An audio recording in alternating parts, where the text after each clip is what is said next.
Good evening, everyone. Welcome to tonight's Boys in the Baltic Star. It is Saturday night. Ben's a bit low towards his hat. Move up. You're too far away from your hat, Ben. Sort it out. I even centralised it for you in this slightly updated graphic. Uh, welcome, everyone. Thank you for joining us. It's Saturday night, and here on the Boys in the Baltic Star on Saturday night, we roleplay games that aren't Traveller. The last couple of weeks we've been playing through Fimbria, and we will return there. Don't you worry about that. That will come in the coming weeks. But this week, we thought it'd be really nice to come back to a game that we've been playing for a while. But it's been a few months since we last played it, and I've been missing it. And I'm sure everyone else has been missing it too. So we'll talk about that in a second. If it's your first time here, you are very, very welcome. Please hang around for as long or short as you want. I'm guessing we'll probably go two and a bit, something along those lines, hours this evening. We're not going to go too late. Everyone's knackered. Everyone's old. Everyone's here for a good time, not a long time. and so yeah, I'd imagine we'll take a little break in the middle of that as well. So please hang around for as long or short as you so wish. Please feel free to chat or lurk. Both are absolutely fine, and we won't shout you out if you don't want to be shouted out, of course. The other thing is between us we cover them all. If you look at that little red sun, we can spend some Imperial credits brought over from Traveller. A whole range. Anything pinkish, we'll play a song. Some things interact with the game. I've got name an NPC on. I hope that's okay, Ewan. Yeah, of course. Of course. Some other bits and pieces. Have a look. You can give us a boon as well. That goes on whatever. There is a special one for this game, which I'll quickly pass over to Ewan to explain. There's one called It Takes Two, baby. How does it work? It does indeed. You can redeem your points and throw out any two words into the chat that you wish, and they will become something in game, an item, an object, a type of NPC. It'll get thrown into the game. I forget where it came from. I'm sure one of you guys threw something out there. I was like, oh, that's good. I need to use that. I think someone in chat did something before as well. There was definitely the philosophical baboon. I think was a quick fail, maybe. Yes, I have it in my notes actually. A philosophical baboon. Yeah. There's always a philosophical baboon at any party. So do that. Get involved. We love canon, and we love messing with canon and adding to canon on our channel, and we like encouraging viewers to do that. Without further ado, I suppose I better introduce each of us and then hand over to our golden barge driver. But before we get there, hello, my name is Luke. I'm in the bottom right-hand corner. The guns are well and truly out because it's quite warm this evening. It's quite warm walking around. Like whisper it, but early summer maybe just around the corner here in the southeast. So I'm enjoying that. I'm playing Carl Armfried. He's a journeyman of the Guild of Sharp Corners. In other words, he's youngish and he's a very average assassin, basically. But, we all start somewhere, don't we, in life? We can't all be as skilled as either the man or the character who is playing with me today. Not in that way, but playing the game with me. He's not GMing, which when he plays, it's always quite intimidating for the rest of us as GMs because he is the smartest man in any room, after all, who lives his entire life in the Twin Peaks dream sequence. He is the wonderful, the fantastic, the truly magnificent Ben. Good evening, Ben. How are you? I'm very well, thank you. Very well. Had a lovely day. Very much looking forward to a lovely night. I play a character called Lucida Console from the planet of Helvetica. And she is a thaumaturgical expert, a sort of magician type person with a very impressive fez and a stick. Both things that you're very proud of. Very proud of the stick. Very proud of the fez. Is there still any eggs in the fez, or have they all been eaten? I think I have one. I think it might be a blue egg left. Oh, beautiful. And if you're going to have a blue egg in life, the best place to keep it is under your fez. Indeed. So the man leading us through this slightly bizarre world is the Housewife's favourite. It's only fitting, actually, that the Housewife's favourite is running tonight. Some of you may have not seen him GM before, because it's been a while since we played this, but it's a joy to have him back in the hot seat. He is the Floofmeister General. He's my brother from another mother. He is the magnificent man in his golden barge. Good evening, Ewan. How are you? Yeah. Good. And thanks. We're just throwing ends into every word now. Why not? Which kind of works, I suppose, for Troika. I'll try and bear that in mind. But yeah, I'm good. Thanks. I'm excited to be back running a game for you two. It's been far too long. It truly has. We've missed you up there on the golden barge, just waving at us from up on high. Yeah, indeed. Is it a golden barge or is it a euphemism? No, golden barge is definitely mentioned in the book. The driver isn't, but that's a Baltic style tale. We've just done that because we are who we are. Yes. Yeah, for sure. I suppose we should begin. Hello and welcome to Troika, a finely intertwined and thinly veiled membrane of identical blancmange and thistle hotels that serve as a safe waypoint in transit for the wide collection of travellers that journey between the spheres we all call home, and the place in which we find our pair of star-crossed adventurers, Lucy and Carl. This is normally the point where I get them to wave and introduce their character a little bit, just to break up me talking. But Tough. We've already done that. Precisely. However, yesterday they had a very busy day by most people's standards. They met in the bar of their blancmange and thistle and made their way by lift to the roof of the building, where they partook in the Feast of the Chili Arch, a time at which the interdimensional space between each of the blancmange and thistle hotels fades and residents can interact, or at least shout, party and shoot fireworks at each other. They slew a friendly poltergeist in order to aid a demon hunter named Sasha. They were exploded on by a member of the Sublime Society of Beefsteaks, the puddle formerly known as Jeremiah.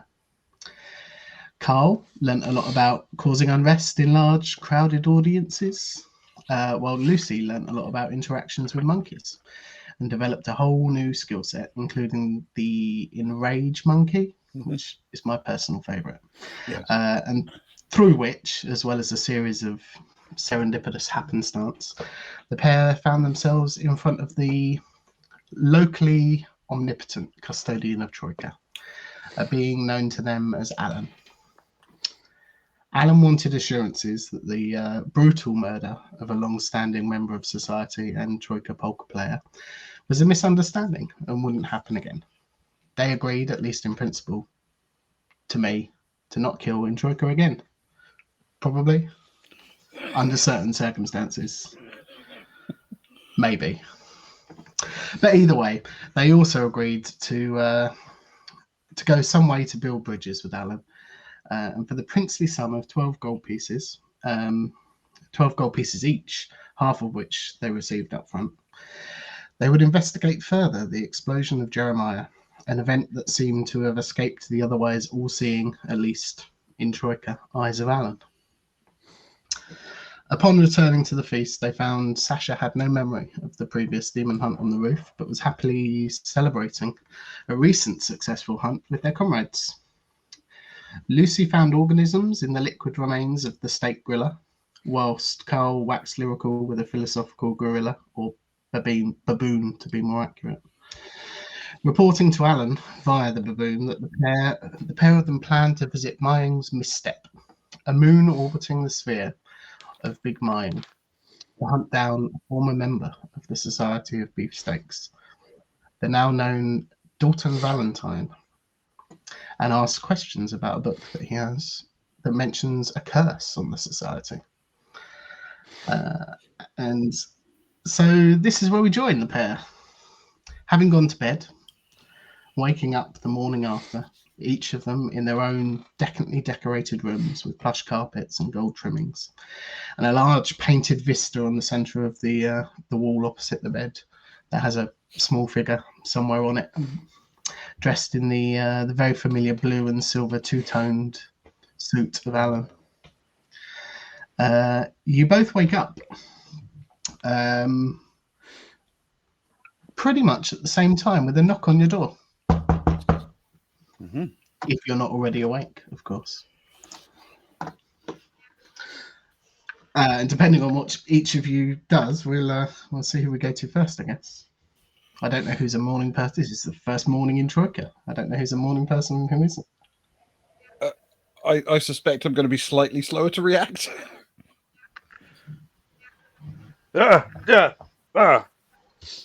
He springs up, head spinning after staying up so late last night, drinking and chatting with the philosophical baboon.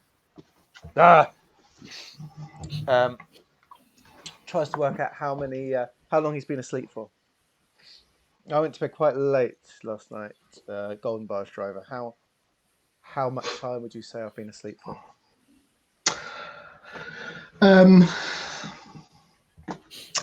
It's honestly, it's very hard to say. I lose track of whose first morning in Troika this is. I know certainly, I believe Carl, this was your first visit, and you feel surprisingly refreshed, regardless of how long you have actually had to sleep. You're not entirely sure. There are no clocks in the room.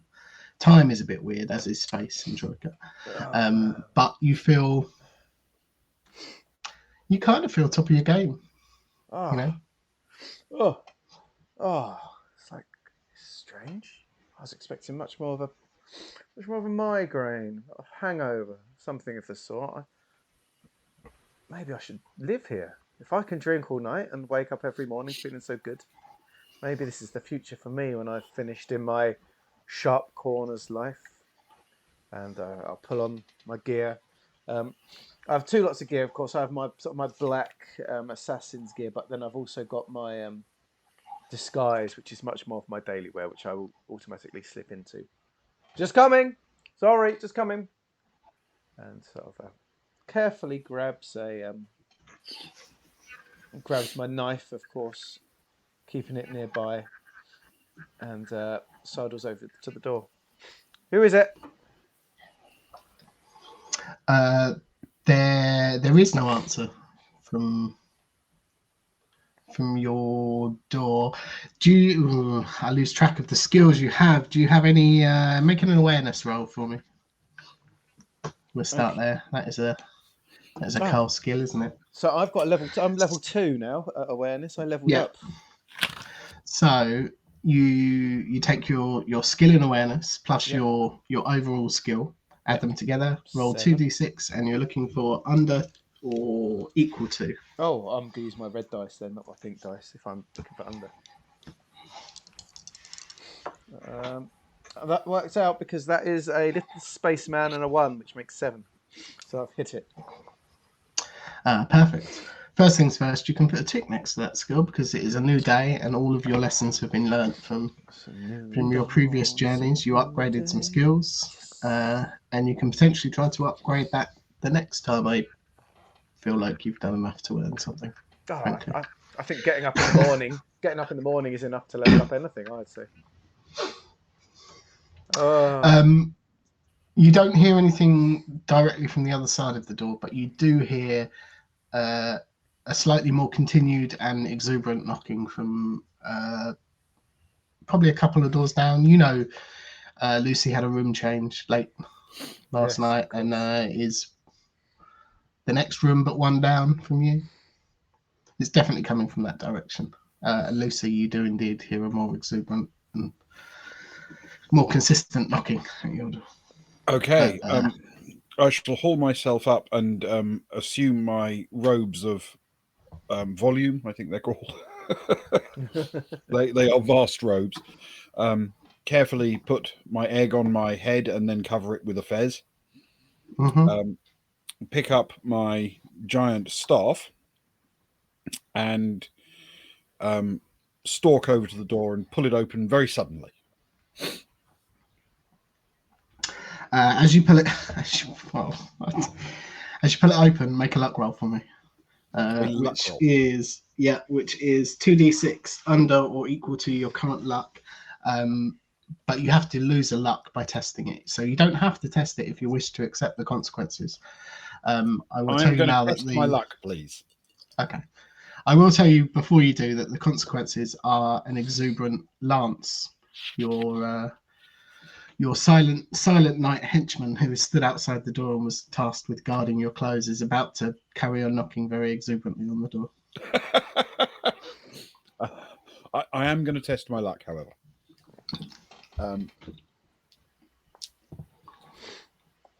That's a terrible failure. That is a 12. Wow. Oh, no, that is that is indeed a failure. That is always a failure. My luck has dropped to 8. Big. Your silent friend who you picked up yesterday in the hotel, who does get rather excited and sometimes acts a bit like a child, is indeed still at the door with your robes in one arm, and goes to knock on the door that you open hurriedly, and clocks you a couple of times in the head. Thank you. You don't suffer any damage. It's not a lethal blow, but you do lose the 1 point of luck that you tested. Yeah. Yes. And they sort of jump back a little bit and are startled and hold out your fresh robes, which are now clean and not covered in the explosive Jeremiah. Oh, that's juices. fantastic. Then I shall at once close the door and change because, this is good. Yeah. And then open the door and hopefully find Lance there. Yes, indeed. As you reopen the door, he slams down his lance and puts a fist on his chest and looks at you eagerly. Thank you Or as for your eagerly as efforts somebody this with a evening, face Lance, mask can. or last night, Lance. I do appreciate it. Was there a specific reason you were hammering on the door so urgently?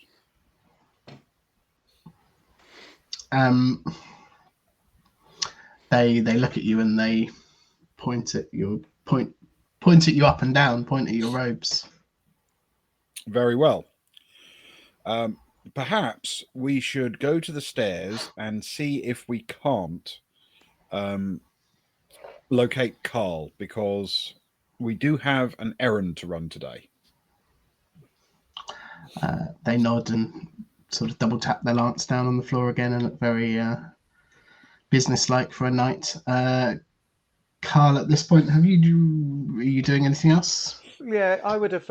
I'd put my head around the door just in time to see the door slamming back shut, and Lance there. So I'll have waved at Lance and still stood in the doorway because all my stuff's in there, but waited for the door to reopen again. So if you do, I'll be like, "Hey, morning." Morning. What? Looks like you've been in a fight overnight.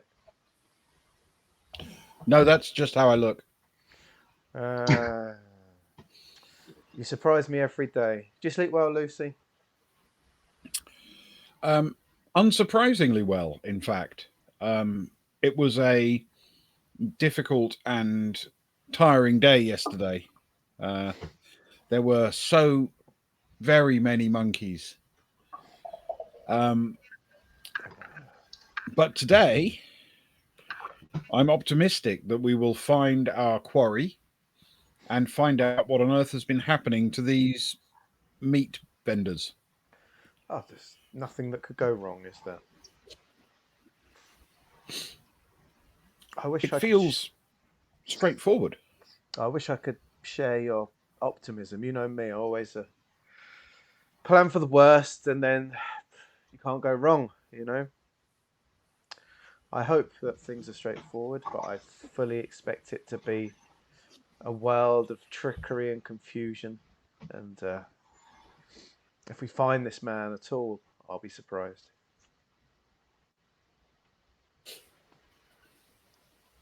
Yes. You're less optimistic then. Yes, I think that's safe to say. I'm still upset. Let's say I try not to show my emotions, but I'm still a bit upset after he sort of lowers his voice after killing the poltergeist and that whole group of people just refusing to show my existence, even though I did it for them. I'm still miffed. Let's put it that way. To be fair, I think it was actually Lance who technically killed the poltergeist. Yeah, Lance, how come you're not in trouble? Lance kind of looks left and right and shrugs. I guess that's why, because he's not really all that responsive to trouble, or for that matter, lack of trouble. I think he's just a local hometown favourite. I think get away with anything worth making a note of. Well, he's done me a good service overnight, so happy with him so far. You do look very clean and well turned out this morning, it must be said. Well, thank you. And my hat thanks you. Speaking of which, I suppose I'd better go and get myself sorted, for we have a mighty adventure to partake in after breakfast. Good idea. So this breakfast of which you speak. Oh, they'll be somewhere. There's a bar downstairs. If it's only ale, that'll do me. Might be able to find something pumpkin-y or with strange nobules in. I mean, they're bound to have a good breakfast beer.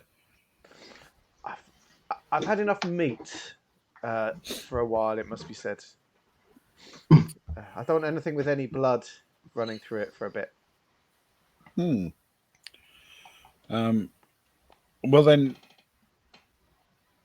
possibly when we do encounter the meeting with the meat guild person, possibly we won't discuss meat all that much with him.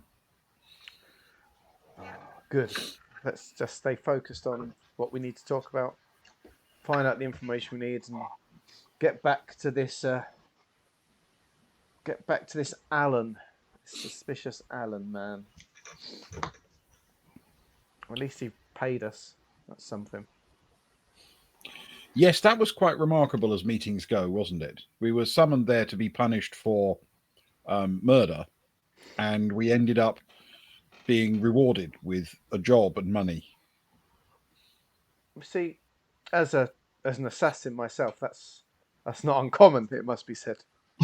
Oh, well, to be fair, that could be it. I was just assuming it was because I came from the right social background and we get away with everything. That is true. Perhaps there were different reasons why we both got paid. After all, I have noticed that money is a lot like water to you. It sort of flows towards you quite easily. Ironically, water does not, but yes, money does. I did wonder what that smell was. Maybe a wash as well might help. I'll stand in the rain next time.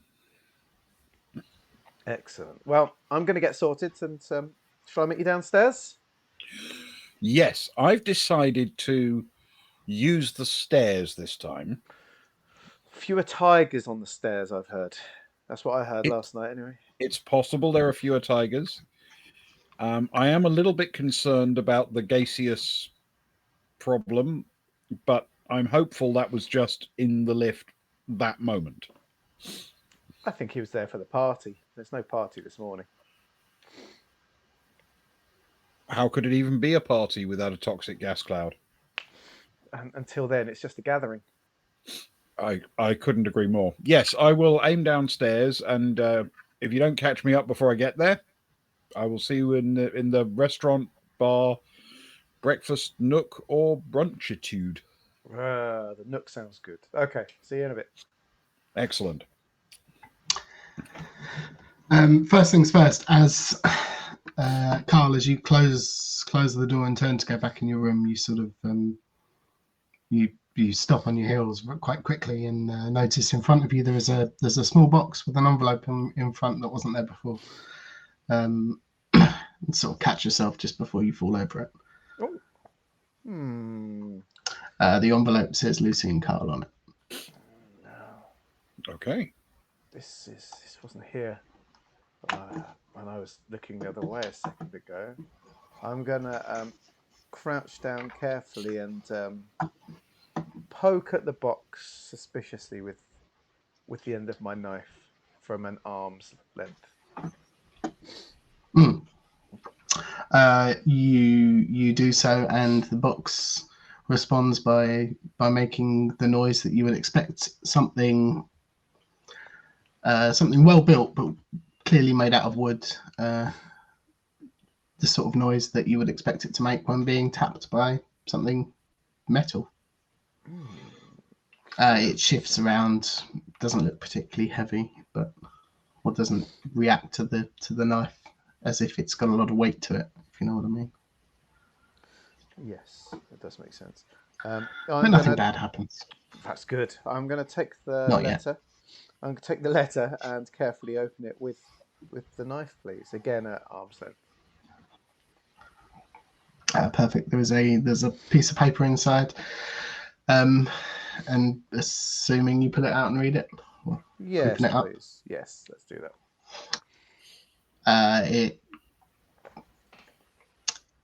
It's in a very similar handwriting to the card that you were handed yesterday by the philosophical baboon. At first glance, and it says, "Hello. I thought as you're making the trip, you wouldn't mind delivering this to the manager of the ice mine at Plankerton Downs, a one Wilbis Fark, Easy for you and dear to friend." And dear friend of mine, you should find the trip useful. Good luck with the investigation, A. Which is the same, and it's got the same underline and double dash through it that Alan used to sign off last time. Right, can you quickly go back over that? Wilbis Fark. Yeah. How are we spelling all that? Wilbis. Yeah. Fark. Okay. Who is the something at the something? He's the manager of the ice mine at Plankerton Downs, and a dear friend of Alan's. Manager of my ice mine at Plankerton Downs. I think I used to camp a lot at Plankerton Downs as a kid. That's why I put it in the game. Happy memories.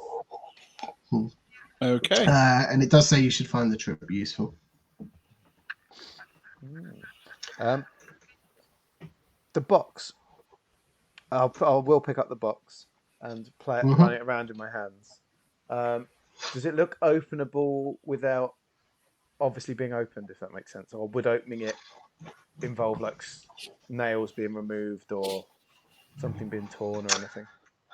Well, you pick up a somewhat weighty but not particularly heavy. You can hold it in one hand. It's an A5 box. It's probably about a few inches high. It's got a keyhole on the front that's centered in a series of gradually decreasing in size metal partial circles, sort of all overlapping at different spots. So you would imagine with a keyhole on it, it's probably locked, but you're welcome to try. Knowing with my, I do have a skill with locks. That's not saying that I'm going to try and break into it now, but I'd like to know from my skill with locks if this looks like a complex or complicated lock or relatively straightforward.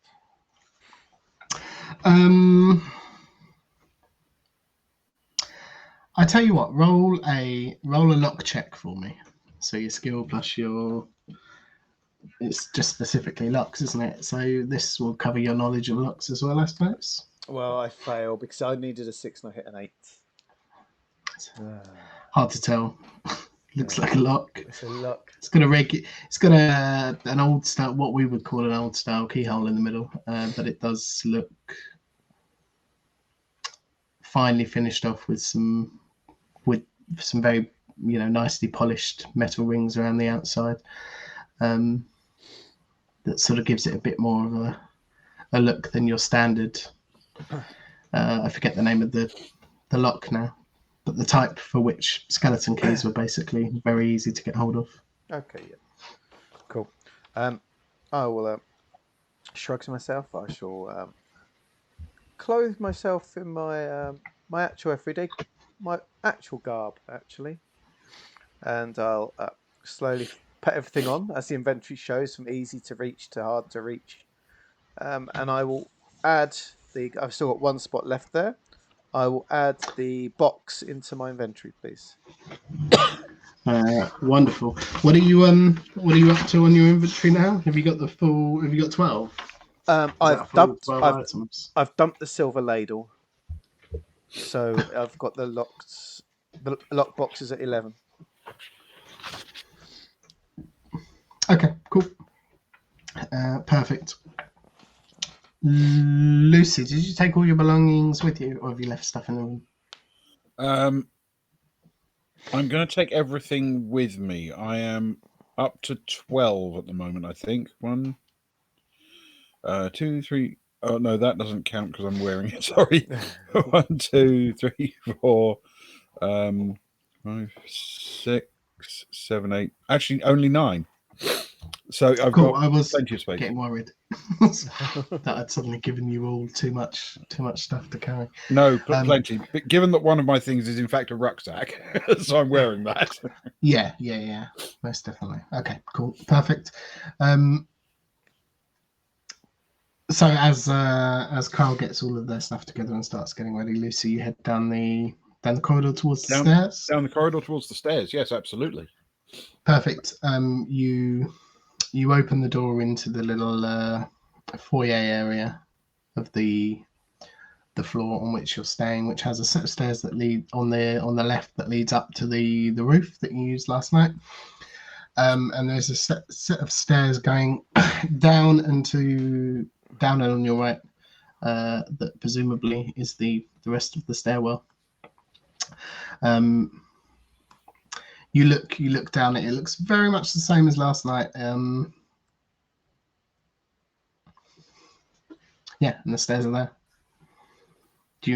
I assume you go down? Yes, I will just. Is Lance following me? Lance is yes Excellent. indeed. Then I shall head off down with Lance clanking along behind me. Wonderful. You notice the walk to Carl's room. The clanks weren't quite as exuberant as afterwards when you'd mentioned breakfast and started heading off downstairs. As you start to make your way down the stairs, it seems somewhat weird. You make your way down the first 3 or 4 steps. That's perfectly fine, and then as you get further down, the stairs almost seem to break up and fade away. And if you continue going further down, it almost turns into like the next step is several pieces, and then after that you're sort of at the point where it's almost scree, I suppose, and it sort of requires a bit of a scramble down to the next platform, which hasn't got a floor on it, but you would double back on yourself and then get down to the 4th floor, I think, beneath you. Okay, I will continue to do so, using my staff to sort of both brace myself and check in front of me as I go. Yes, certainly. As you get to the flat bit, it almost continues. It levels off, so it's what you would expect from the stairwell. But the ground is very much this rocky scree type thing. The walls are very much the same as the rest of the hotel, which might seem odd. It might not, but as you do get down to the very bottom, you can. Could you test your luck for me, please, if you wish, to avoid? Yeah, why not? I have an infinite amount of luck, and nothing can make it drop. So obviously, I'm going to test it at every opportunity. Luck.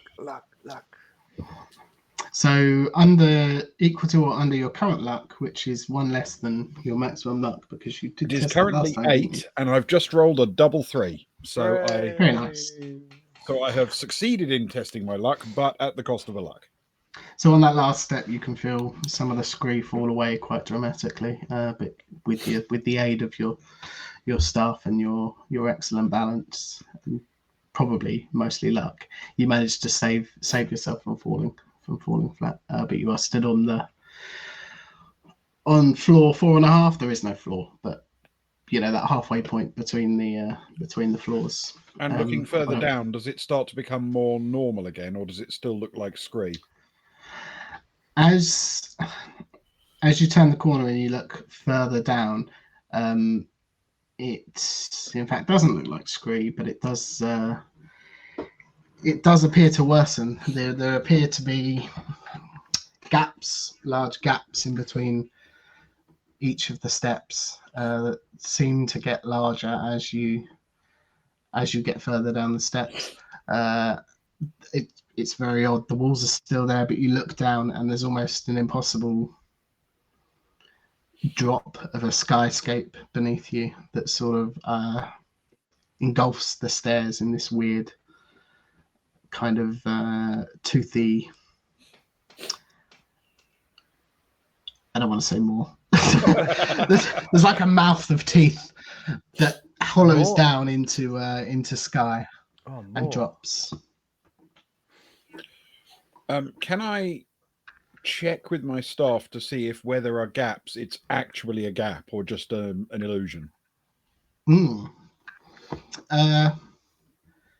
Yes. Check with your staff. You presumably just poke it down into just the prod gap. against the things, because if that's some kind of illusion or just my misunderstanding of what it is, and it's still a perfectly safe staircase, then I'm going to proceed. It does appear, as you push your staff down, it does appear to go inside of this chasm that has opened up between the stairs. There's no reaction from anything, but it extends further than you would expect from a stair being there. There is still enough stair that I can navigate around these gaps, yes? Speaking as you, and it would take some kind of a check there. You would probably, I mean, I don't want to give you things to do, but if you wanted to jump it, you could jump it. If you've got anything else that you feel would be acceptable, it is at its largest, it is jumpable, the gap. Okay. But it's not guaranteed, obviously. I feel the alternative is to go back upstairs and take the lift. But the lift is not only infested with tigers and extremely angry mandrills, but also periodically tries to poison us. That has happened. There were mandrills there, which is disconcerting. I like you to are think more at this skilled point, in. I like to think at this point you'll hear Carl shouting down. Lucy, what are you doing down there? We've got a bit of a problem with the stairs. What do you mean? They're a bit slippery? Full of hippies? Metaphorically, they're slippery in the sense that they're not entirely present. Right. What have you done? I accept no responsibility for this or anything else. Well, this is what your parents said you'd always say about yourself when problems arose. That's why I've got to look after you. I think I'm probably coming back up to you because these stairs look unsafe. Okay. So I think it would be better to get in the lift full of homicidal tigers, angry mandrills, and poison gas, because that feels just so much safer. I'll tell you what, this time, why don't I stand next to the mandrill? Well, I've got all these skills now. I'm sure they're just as good from a distance where you can't pull on it and upset it and slam its hands into things and poke and prod. Is one of your skills smile genially at a mandrill? Maybe that's one I you should have try. multiple monkey skills now, including 2 in Persuade Monkey. There we go. Sounds like the lift will be a breeze. I'm worried about the breeze. It's sometimes toxic in that lift. But I am coming back. And I will stumble my way back up the scree, please. Yeah, perfect. Lucy, presumably, are you stood at the top of the? Are you inside the door by the stairs? Not gone Carl, up to the roof, but not gone down. Sorry, Carl. Yeah, my yeah, I'm mistake. basically from our floor. I've sort of poked my head through the door, sort of seen it's gone a bit funky down there, and shouted down. Yeah. Yeah, it's weird. Nothing looks odd. It's not a particularly long staircase. It is cordoned off, so you can't see currently where Lucy is around the corner. But as they make their way back round and start clambering up this scree slope, it just looks to you as though they're very weirdly walking upstairs with their on all fours. What's But Lucy, you do indeed reach the top. I thought you said there were problems with stairs. There are Right, problems with the stairs. not from where I'm standing. They just look like stairs. Where you're standing, they are stairs. Where I was standing, they were not stairs. Okay. Well, hopefully the lift will look the same for both of us. You know, as a wise man once said, if you stand on the stairs long enough, they stare back into you. Ah, deep. Very deep. You're very deep in the mornings. Actually, deep was one of the problems with the stairs. There was a lot more deep than there should have been. And Lucy, as you stare back at the stairs, they just look like stairs. Yes, stairs. It's a problem. Look at the stairs. Look how they shine for you.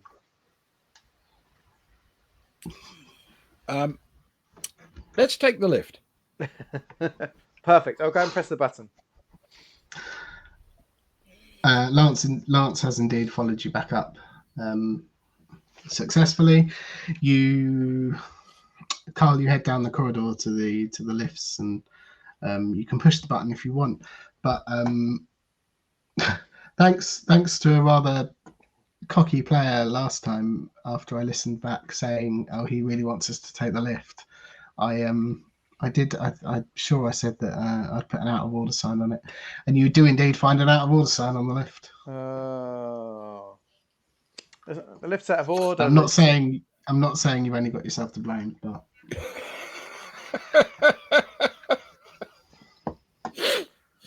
Okay. It does, in fact. It just says lift out of order. In case of emergency, call, and then it's sort of dots, and the writing trails off. You know what, Lucy? I think you might be breakfasting on your egg this morning. I don't know if you remember, we were told a way to get to where we need to go. It's one step up from clicking your heels together 3 times. Uh-huh.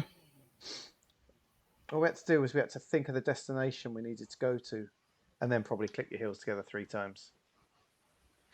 But we need to think of the same place. Don't you start thinking of your weird holiday homes from childhood or anything like that. Okay. Well, I'm prepared to try it because it's that or the stairs. So the question is, do we try the Plankerton Downs? Oh, well, I'm sure it's lovely this time of year. Because we could meet Wilbus Fark there, apparently, who manages an ice mine. He does. I've got this little box for him. He taps sort of in an inner pocket where it's been stashed away. And apparently he said that we would find the trip useful. Yeah. I'm not entirely sure I trust Alan, but on the other hand, he did give us money. Right, it's true. Lance, how good are you at thinking of things? Or are you good at thinking of places, Lance? Or are we going to lose Lance you in the melee? nods enthusiastically and gives 2 thumbs up. Fantastic. Well, there's this place called the Ice Mine at Plankerton Downs. Lance, I don't know if you've heard of it before, but I want you to envisage an ice mine at this place, Plankerton Downs. And I don't know, do a little dance and a little shimmy or something. I don't know how it would work, but it's got to be worth a try. and the three of you stand in the corridor, and you concentrate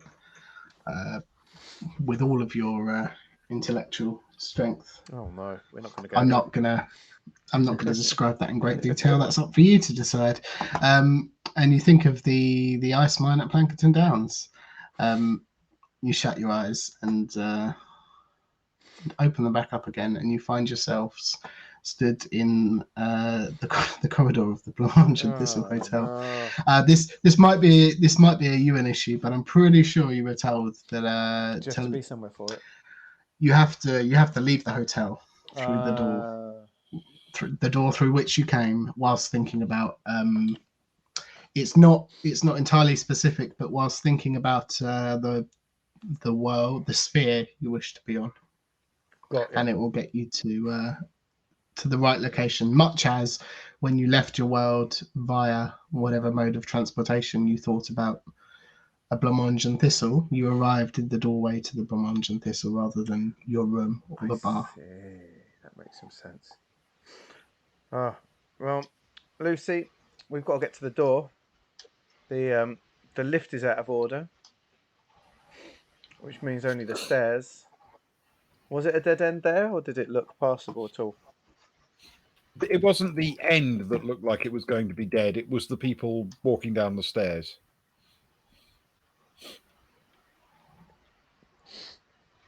Well, if that is our way down. Is that our way down? If there's no lift, unless you want to pry it open and clamber down like heroes.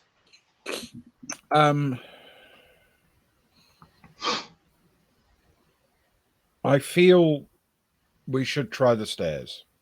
Perhaps you'll have better luck with them than I did. I can only hope. Shall I lead the way this time then?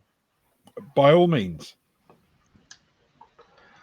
It's around this time, as you turn away from the lift, that you see a mandrill that clearly works at the hotel in full uniform with golden trim, leaving one of the rooms, and they sort of nod their head and say something quite animatedly, and turn through the doorway to the stairwell and leave.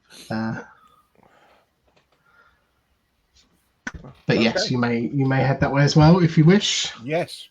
Follow the mandrill. He clearly seems comfortable going down there, Lucy.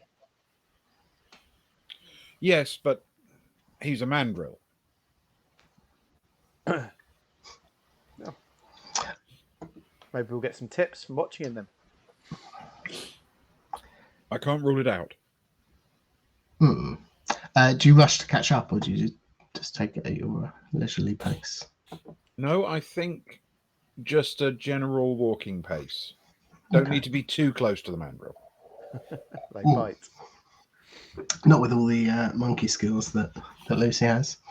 You eventually make your way down the end of the corridor, past all the rooms, and you open the door and get to the top of the stairwell, much as it was before. You look left and there's the stairs up to the roof, and you look right and there's the regular set of stairs going down. But this time, about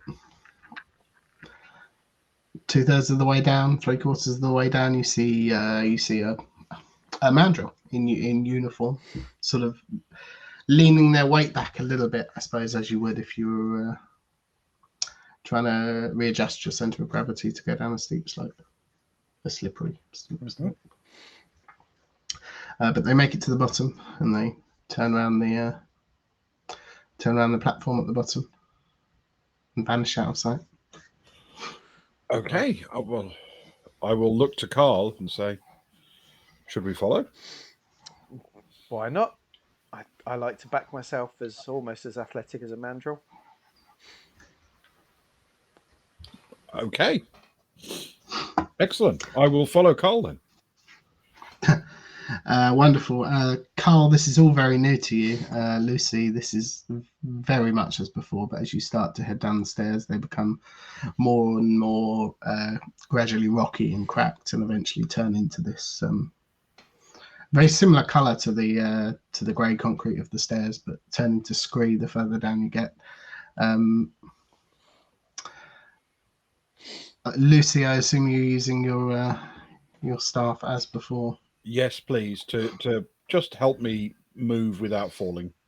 Yeah, wonderful. I will say that your previous luck will carry over. It's not a one-time use on this one. But Carl, if you wish to, you can test your luck. If not, you might succumb to the loose Or gravel.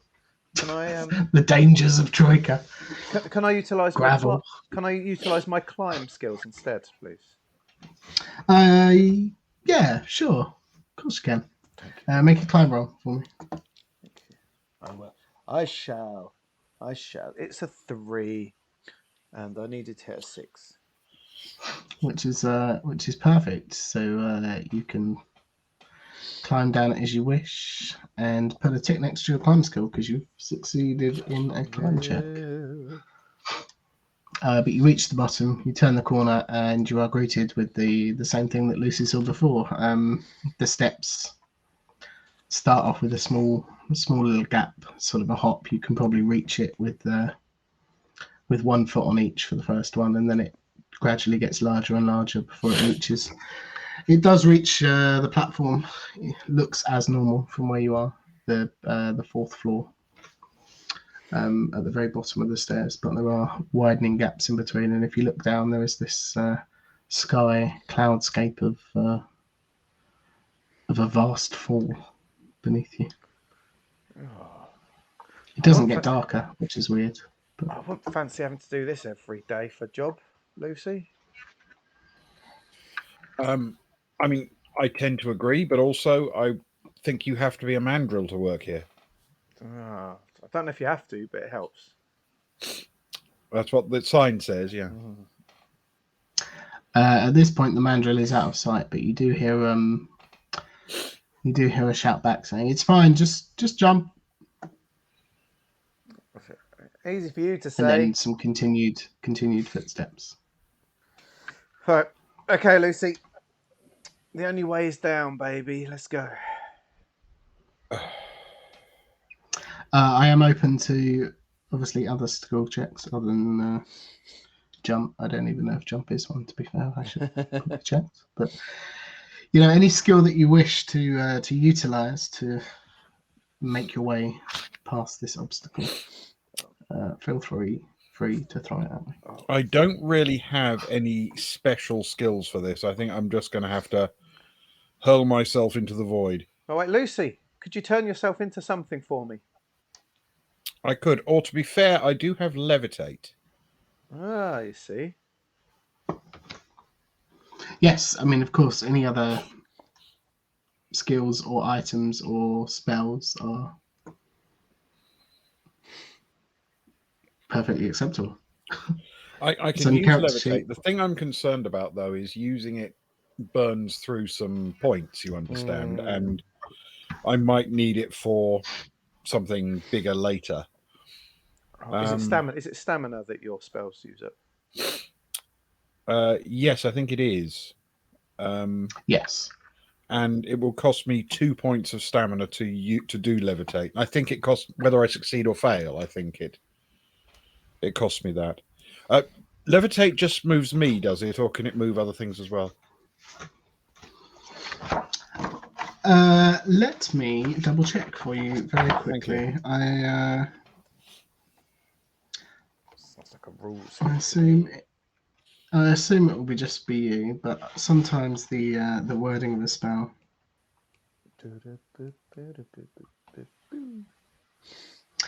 Levitate elevates the wizard or another, so you can cast it on somebody else, but only one at a time. On the back of tiny invisible sprites who answer only to their summoner, and you can float for about 3 minutes. Well, they'll carry you for about 3 minutes. Oh, that's nice. Okay. Then I will do it because I think 3 minutes is going to give me a fighting chance of getting all the way to the bottom of the stairwell. Worth it. So it's not just jumping across a gap. It may be able to carry me over any other dodgy bits of floor and similar things all the way down the stairwell. Yeah, perfect. So I'm going to cast levitate, please. Wonderful. So make a reduce your stamina first off, and then make a skill check against your spell. So your skill plus your spell level, and you have to roll under or equal to. Okay, so the spell level for the spell is 2. Yeah, plus your skill. Plus my skill is 8 total. So I have Yeah. to roll under or equal to 8, and it costs me 2 stamina no matter what. So let's do that anyway. Okay.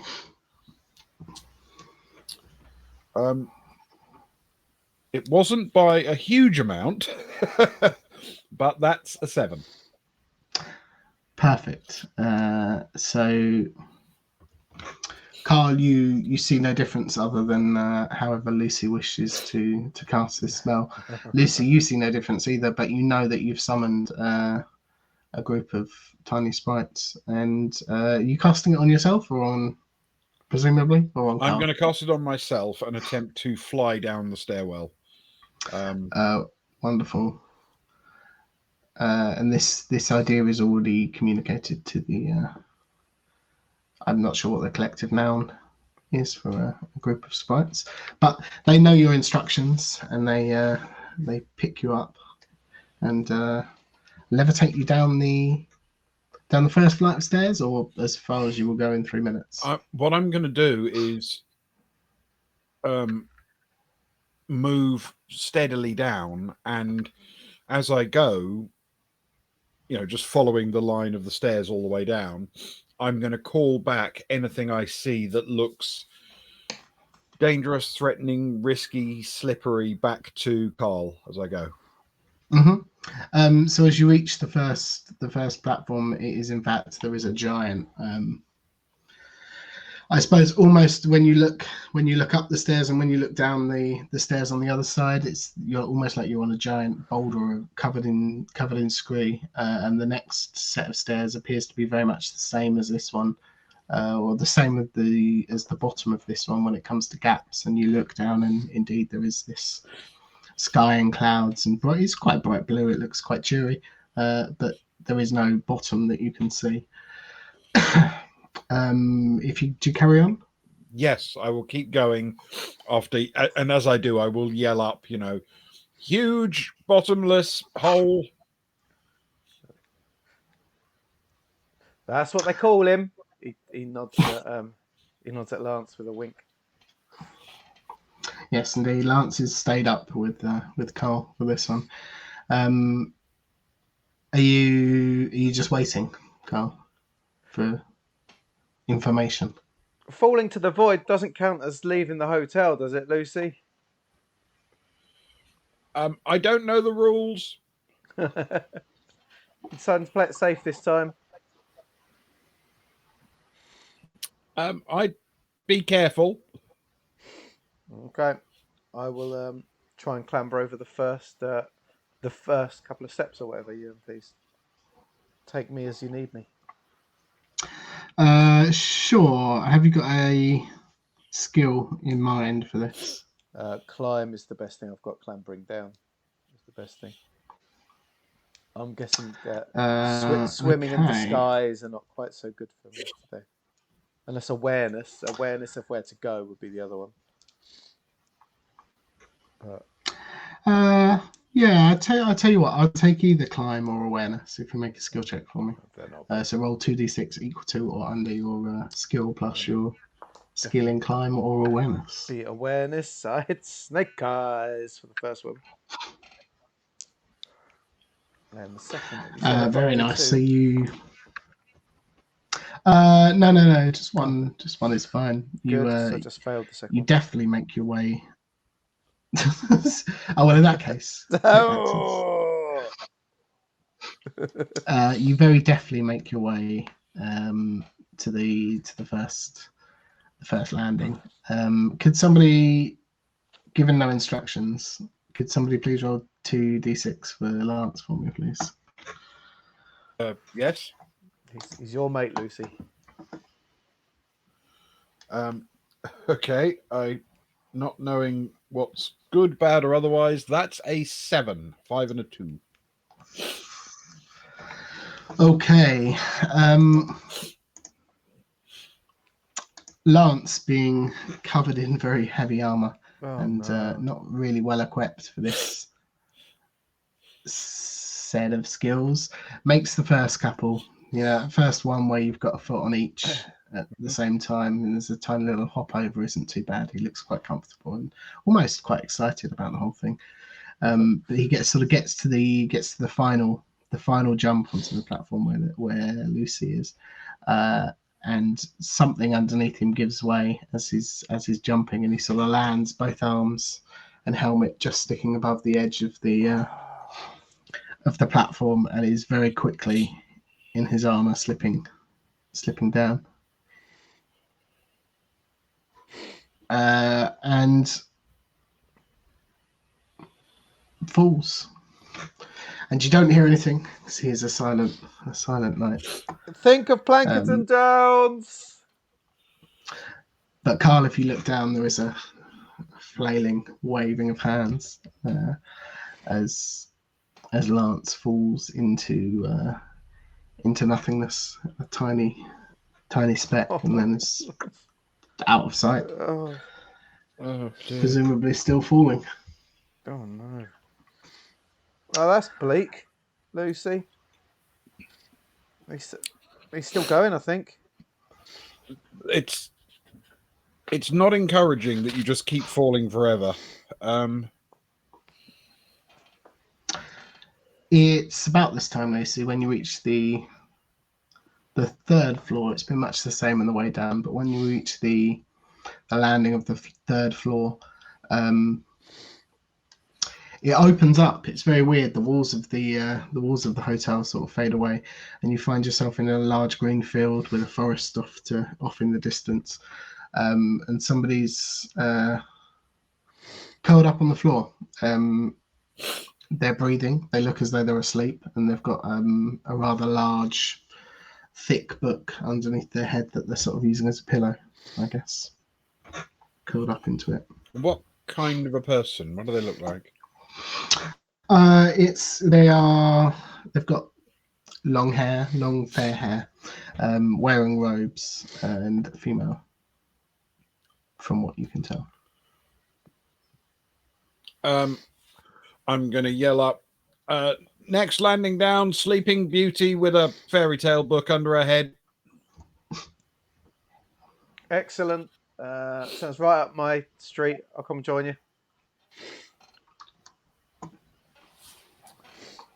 And Carl will take the bound down, I guess. Perfect. Make one more roll for me for the final remaining. These feel very serious rolls. Very serious bits of rolls. Oh no, it's a fail. It's a 9. It's fine if you. Oof. Was this climb or awareness? Awareness. You're saying that, and you're sure you're paying attention to what you're doing. And you jump onto something that looks like a sturdy piece of. There's not a lot of scree on top. It looks like a sturdy piece of rock on that first jump. But you hear a crack as you land, and the ground falls away from beneath you. You can test your luck if you wish. Yes, I shall test my luck. 2d6, right? And I've got to hit 9 or less. 2d6 equal to or under your luck, and then afterwards you can reduce your luck by 1. Okay. 7. I made it. Hit it. And my luck's gone down to 8 now.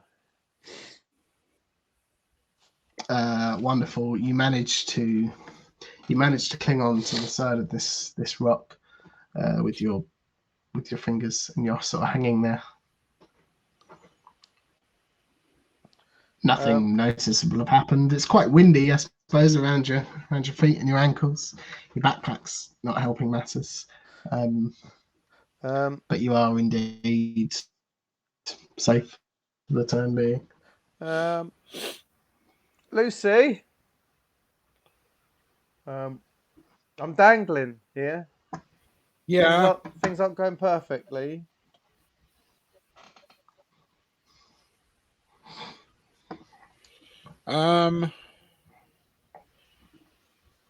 Okay. I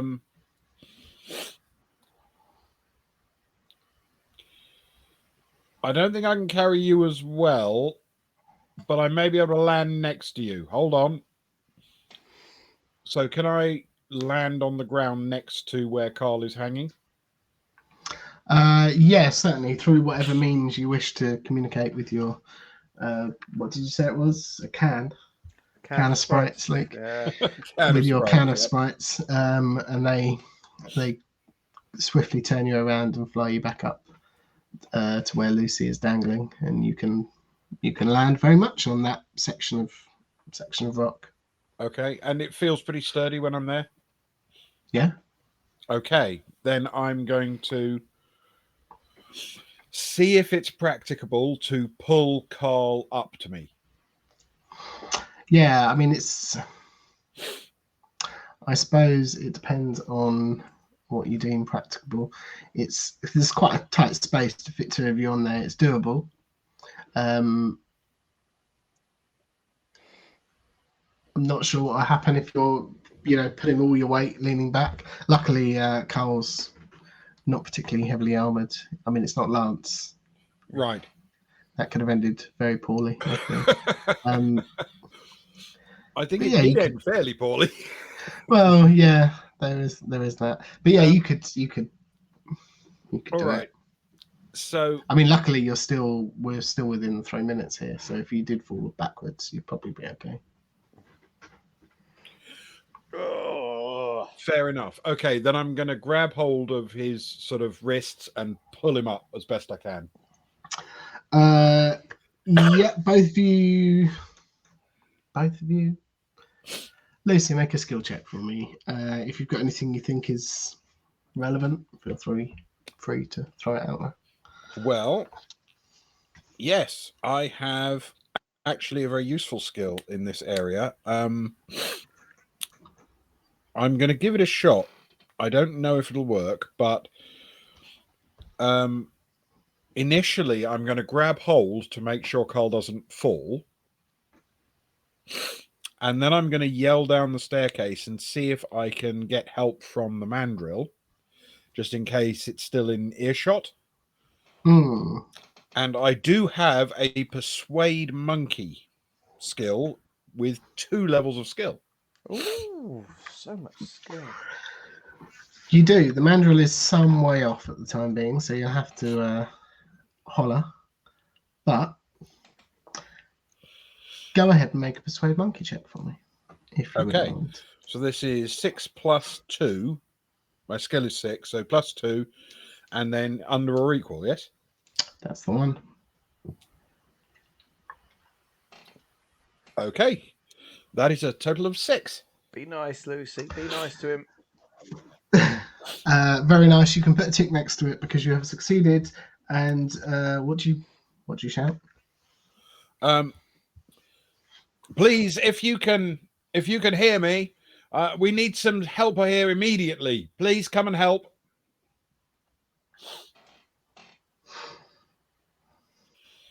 And you hear back, on my way, madam, on my way. And the footsteps bounding, and then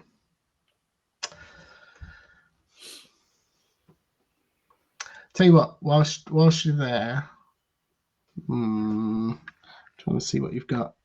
We're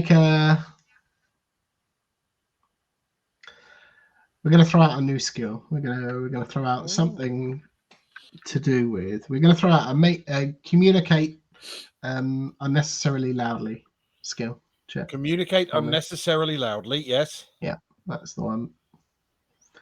Not with monkey, unfortunately, for reasons. But so roll equal to or under your skill. Does that include my point in communicate unnecessarily loudly? No, because you don't have it yet. Don't have it yet, right. Until you succeed. Oh, that's pretty good. That's a 3. Oh, that is good. That's well under my skill. Add it as a communicate unnecessarily loudly at a 1. And as you As you do so, I suppose several things happen. You indeed hear the footsteps of Amanda making their way up the stairs, and you also hear a what? And somebody somewhat startled, fairly down the staircase, and you almost sort of both of you blink, and you find yourself just on a regular set of stairs. Carl, you're sort of slumped up, hanging onto the edge of one step, and Lucy, you find yourself hanging onto them, but it just looks very much as it did yesterday when you made your way down from the roof, and very much at the top of the stairs when you look down, it's just stairs. There's nothing there. Lance comes bounding along the top of the stair that you are currently at, looks down at you, sort of shrugs and offers out a hand. I will take Lance's hand and climb up, and then I will glance at the blonde woman and see if she's woken up. Yes, and you stick your head around the corner at the bottom of the stairs to where you are, and the blonde woman has indeed woken up and dusted themselves off, and they're looking a little bit sheepish, somewhat embarrassed. They pick up their book and start looking through it. I'm going to try and catch her eye if I can, and say, I'm actually not sorry I woke you, because I have a feeling that was very good for us. But if you can give us just a few minutes to get out of the staircase before you nod off again, really appreciated. They look at you and I'm sorry.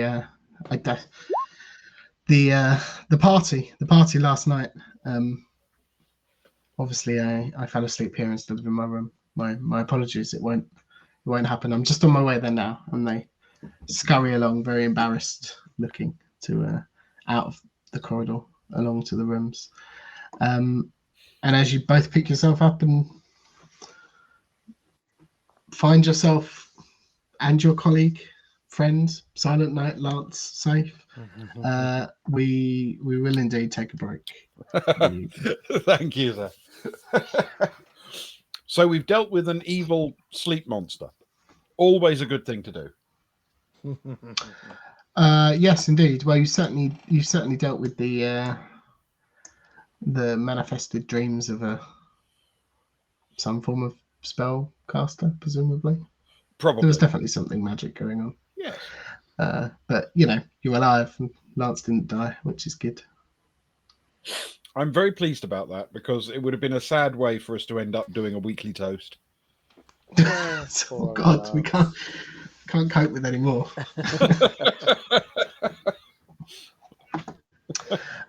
But yes, indeed, we will take five minutes for a quick break. Brilliant. And then be back. Sounds perfect to me. Right, let me set that all up. 5 minutes and we'll be back. Don't go anywhere, anyone. I need to hit that thing. I need to hit that thing. And I need to turn us off.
Hello, everyone. We're back, and thankfully, we don't have to do a halftime speech to Lance.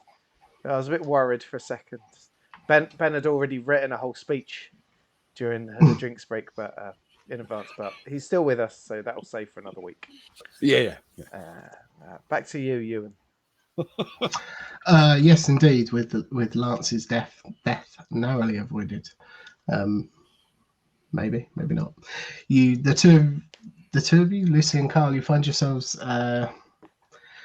in the stairwell. You pick yourself up, dust yourself off, and you can make your way down the rest of the flight of the stairs completely unaccosted. The mandrill briefly runs back up and says, "I see you. I see the wizard has woken, and everything has returned. I assume it's less urgent." Yes, thank you. I apologise for wasting your time. It looked a bit perilous for a moment. No, not at all. If it's your first experience with such dreams leaking into the real world, it can be quite jarring and quite scary. I'm glad you saw yourselves through it. Good day. Thank you again. I'll tell you what, Lucy. They should have a rule that all the wizards have to sleep in their own rooms at night. So sure. Yes. As the mandrill's walking away, they hear you say that, and they turn back and they say, "Well, normally it's not a problem, but on nights of the feast, things can get a bit raucous. People sometimes fall where they do." I understand. After a certain amount of drink, anything horizontal begins to look like a bed. Precisely, madam, precisely. And they carry off down the stairs. And the two of you can make your way down the very grade, but now perfectly normal and stair-like stairwell. And you find yourself in the lobby of the Blancmange and Thistle Hotel, where you met up, or where we briefly joined you at the very beginning, many months ago now in real life. Troika Hotel. There is no door at the very bottom. You come straight out into the foyer. There was a desk there, and you see Hugo Provost Sawyer, the monkey mandrill in charge, behind the desk, doing making noise, whatever noise the mandrill makes. Other mandrills telling them what to do and to go off in certain directions. And breakfast seems to be in full flow, sort of served at the when you first entered. There were lots of nooks and crannies and tables and comfy high back chairs and plush carpets. And it's very much the same feel now. The tables are arranged slightly differently. They're more in a few more groups, but it very much appears to be as though the chairs are perfectly adequate for whoever is destined to sit at them. As is the company on their tables. There is the big wooden engraved double doors with golden door handles that mark the exit to Troika, and then somewhat a little way off behind the reception desk, there's the big neon sign embedded in glass that's just a picture of an onion and some stairs behind it that lead down into the bar. Are you hungry, Lucy, or are you keen to get a move on? I am not only a little hungry myself, I also feel very strongly that Lance would appreciate some food thrown into his visor. In which case, a short breakfast before we get on with this. Excellent. Let's do so. Is it clear that there is a place where we can, in fact, have breakfast, or should we head down to the bar? There are breakfasts being served in the sort of anteroom just off to the other side of the reception desk from you. There are several tables around, and there are people sat there eating. Very nice cutlery. There appear to be mandrills running around. You're not sure where they're coming from this point of view. You can't quite see, but there are mandrills coming out with plates and bussing things back in as well. Well, And there are plenty of free tables. let's go and see if we can detect a monkey. And I will nod to Lance and indicate that we should head in that direction. Wonderful. Lance is happy to follow, especially at the mention of food. They're very eager. You make your way past the reception desk and get a slight somber bow from Hugo Provost Sawyer the First. And as you make your way into the somewhat separate, what now appears to be dining hall, you're greeted by a mandrel in their uniform with their little hat and their red trim, and they, sir, madam, good morning. Are you here to? You here for breakfast to eat, or are you just looking for a space? I think we would like to eat, please. Please, then follow me. And they pick up a couple of what look like leather-bound menus from a little wooden stand by the entranceway to this area of the hotel, and they lead you through to a table. It's not particularly busy at the minute. You are seated and presented with a breakfast menu. They say we are fully stocked. Please peruse the menu, and I shall be back to take your order in just one moment. Can I tea, coffee, pickled juices? Orange juice, please, would be lovely. Just And for sir? Just a black tea, please. No sweetener, no milk, no anything. I just want to sit here, drink my tea with my colleague, and wave to the lollygaggers as they enter the room. Good evening, good morning, lollygaggers. Good morning to you. Good morning, Melazira. We're here for breakfast before we go out on an adventure. It's a pleasure to see you all. Please, there's leather-bound menus apparently, and there's seats for all. So take some weird foods. What would you recommend, dear Mandrill, to our guests? The mandrill sort of chuckles as they walk away with your drinks order, and they say, just open the menu, and I'm sure all will become clear. And they head off through a set of doors that clearly lead off into a kitchen preparation type area to prepare your black tea and your orange juice. And if you open up the leather-bound book for a brief moment, there is a blank page in front of you before whatever food you feel necessary for Lucy and Carl manifests itself in print on the page. There's a few extra words thrown in there for for color and description to make it sound a little bit posher than it actually is. But as is the want of Troika, I suppose, whatever you need is provided for you. Excellent.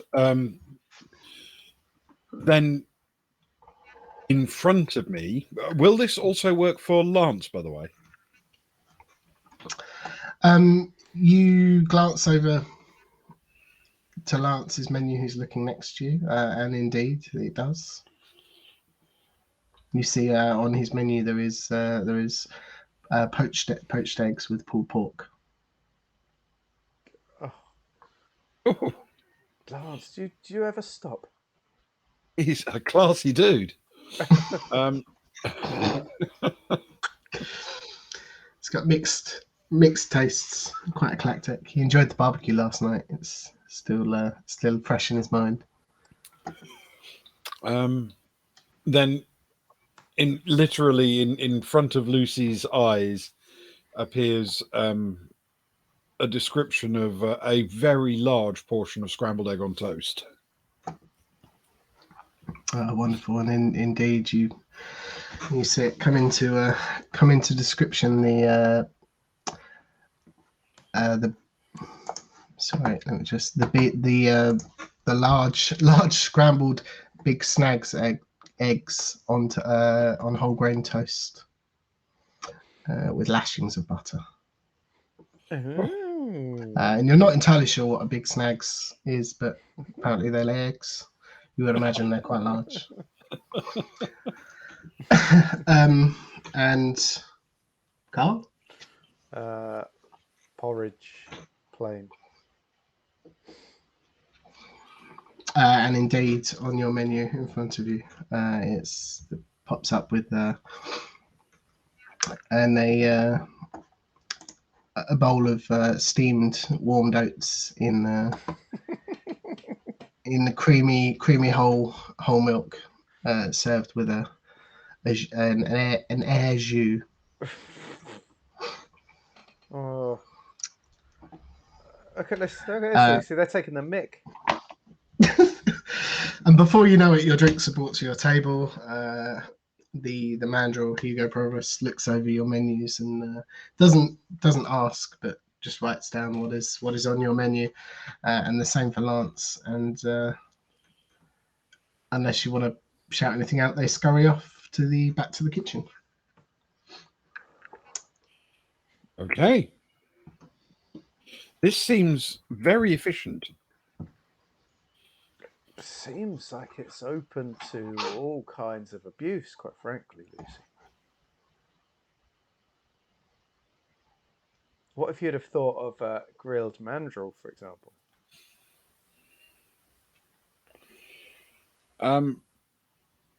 Well, they don't seem to have a shortage, so I suspect they'd be able to rustle one up. And given that some of their guests are things like toxic clouds, there must be some unusual requests. There must be. Ours might be the unusual requests. Yes, maybe most people want grilled mandrill. It's good to bring the population down a little bit. That should really be my line. That is true. Thank you for calling the mandrill earlier, by the way. I did fear for my life for a short time there. As it turned out, it was unnecessary, but that lack of reality was very confusing. The longer we spend here, I don't get any more used to it, if you know what I mean.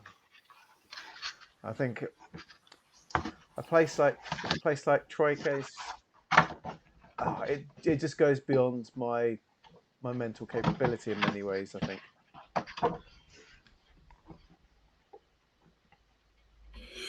I understand. I mean, I really understand how easily that could happen.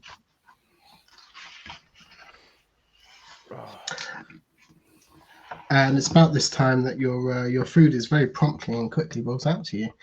The mandrill lays each dish in front of you, and indeed you see before you very much what was printed on your menu. They look to each of you in turn, including Lance, and say, if there's nothing else, sir, madam, sir, please enjoy your breakfasts. Thank you. Bow slightly. Very good, thank you. This is oddly civilized, given the fact that it's served by lower order primates. Carl, make an awareness roll for me, They please. dress better than us, at least. Awareness, yes. Yeah.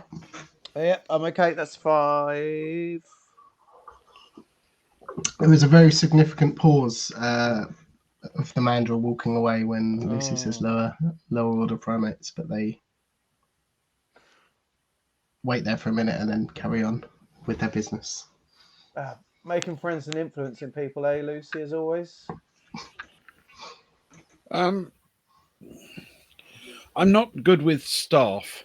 I never have been. Couldn't get the hang of it. No. And Daddy's not here to paper over your ill-spoken comments.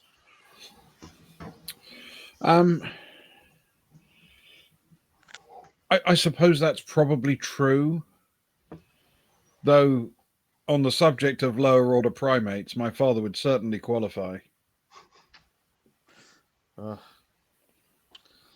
No wonder your family was so happy for me to come on this adventure with you and take you to these new magical places.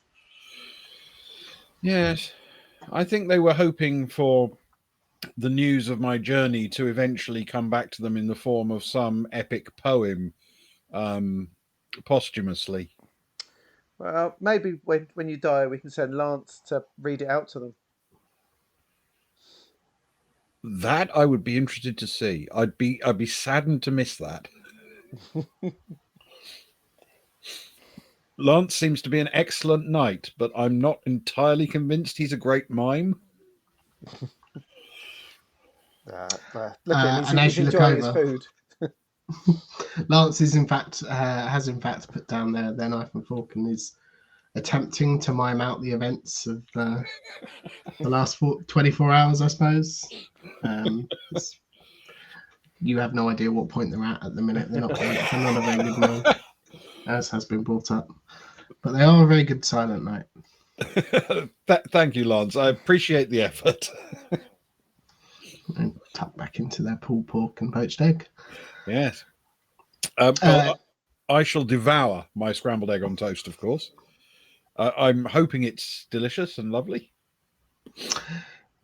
Yes, although it might not be the egg that you were after, and the au jus on Carl's plain porridge is a bit over the top, but the dish is not only appeared on the menu as you would needed or as you are intending, but they taste very, very much exactly what you are after, and they are delicious. Good. Seeing as that was your want. Partway through, the mandrill comes back and says, "Is everything okay with breakfast, sir, madam?" Excellent. In fact, thank you. Very good, very good. And they check your glasses and top your drinks up, and eventually you get to the end of breakfast without any further incident, unless you want to call anybody else a lower order primate.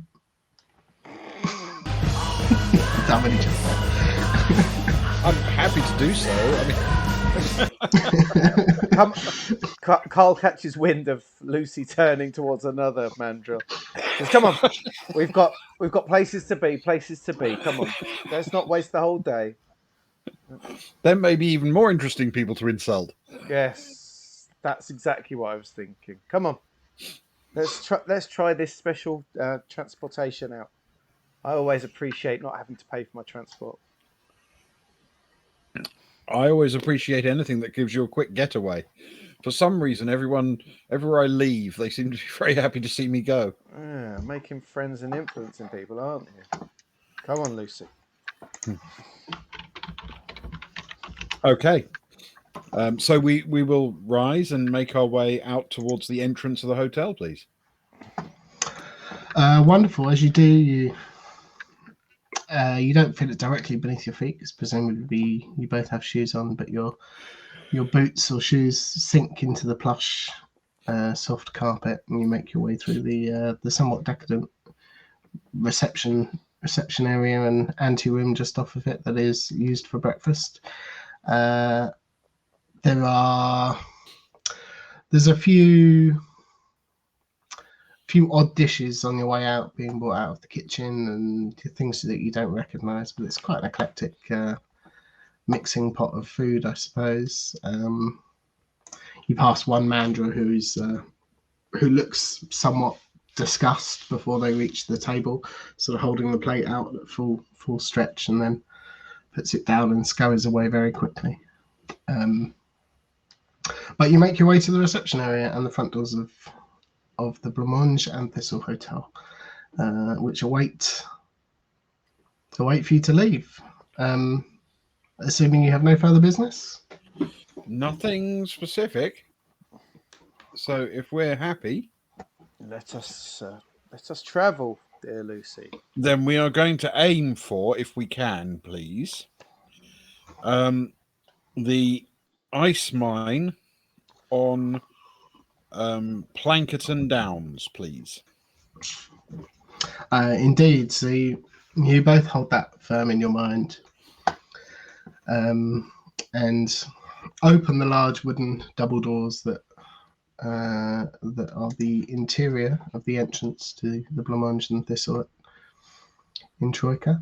They're quite intricately engraved and panelled on the inside, and they've got some weight to them. Very shiny gold door handles, and you step cautiously into what seems like when you open the door, seems like a small dark room. Thinking about your destination, the door slams firmly shut behind you, and just before the room lights fade up, the space seems to, you get that feeling that the space has just grown somewhat, and as the lights come up, it's not the expected size that you stepped into, and you find yourself in an equally shiny and golden elevator with very flat but shiny panelled walls, and large heavy sliding golden doors in front of you. There's a control panel down the side. There's no floor buttons, but there is a singular triangular button with an embossed sinking ship pictured on it, and in case of emergency is etched below. And after a handful of minutes, unless there's anything you wish to do or talk about, the room, the elevator lights fade to black, down to pitch black. You can't see anything, and you hear a soft set of violin music with a chorus of almost melodic like drips over the top of it, and a very soft and calm sort of ASMR type voice, a la M&S, comes into your head and says, "Water, 3 billion years old, frozen by the perpetual night at the edge of galaxy, compressed into glaciers of midnight blue, the sound of time carving in an ocean of premium flavour, cut in Plankerton Downs by hand, never by machine, never by clone. At the edge of night, taste infinity." And at that moment, the doors open up. The room is still pitch black, but now light floods in, and you find yourself stepping out of the small lift car elevator onto a raised plinth. But as you look behind you, there's no shaft above it, or perhaps more concerning, there's no building around it. You appear to be on the open surface of the icy moon of Mying's Misstep, with a frozen lake behind you, and a small collection of huts, wooden houses, cobbled together buildings, a somewhat shanty town in front of you. To your left, there appears to be a similar plinth, but this one has a glass-looking lift shaft that towers miles and miles beyond your sight into the sky. There's a ladder set into one side of it, and it's taped off about 10 meters before you get to the doors of this one. You hear a deep gong sound from behind you as a group gather by the frozen lake's edge, and in front of you, between yourself and the first row of these cobbled together buildings and streets, stands the equivalent of a rather scruffy dressed human child. I guess they're sort of 7 or 8 years old, short fair hair, and they're stood next to a slightly smaller child. The first one throws out their arms and boldly proclaims to you, "Greetings, visitors to Out of Order, home of the largest incomplete space elevator across the spheres, by decree of the all-knowing record keeper of Frick Brothers Almanatic Logistics. I, Mayor Waylin Nim, welcome you to our fine town on behalf of myself and the Cold Council of Operations."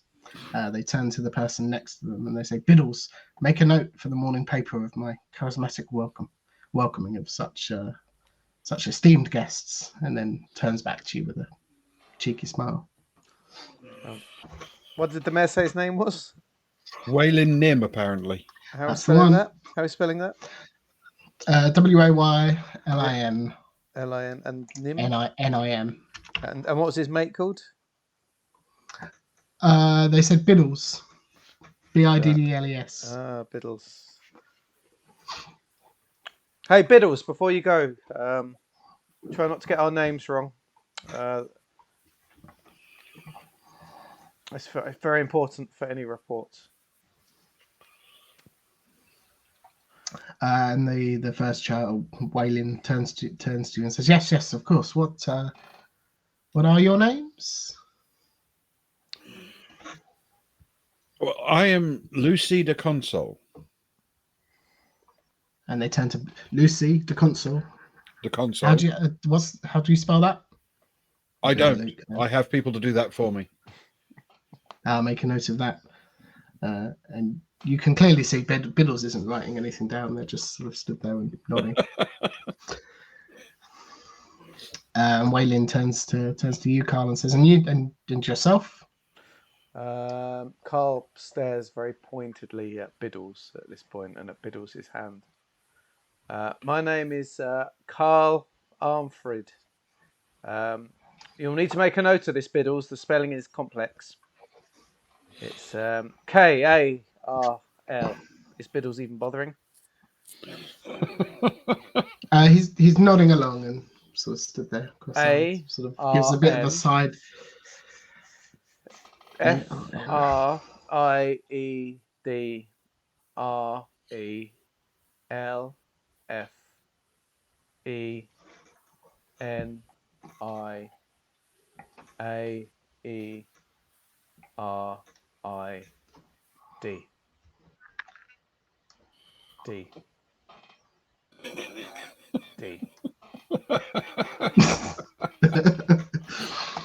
Make an awareness roll for me, Carl. Yeah, I think it's all right. It's a 5.